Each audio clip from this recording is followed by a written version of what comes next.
Hi guys, welcome back with me again in the channel. On today's tutorial, I'm going to show you how to add magazine letter style to your design in Canva.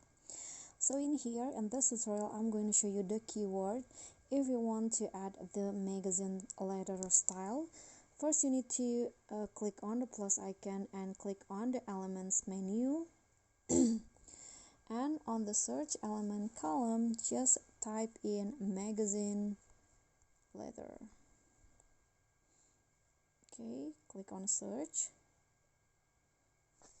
Okay, now here click on graphics, click on see all, and here you can choose the letters that you want to add to your design. So for example, I want to add this A, can resize to your liking, and you can also change the color if you want.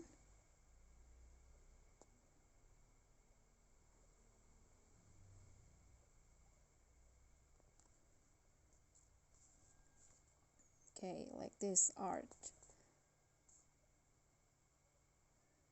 And if you want to change the color, you can just click on the letter, and here there will be options color. Here you can just change into the one you want, change the color to the color you want, example like this. Okay guys, so that's all from me. Thank you so much for watching. Please don't forget to subscribe to this channel, like this video, comment, and also click on the thanks button. Bye.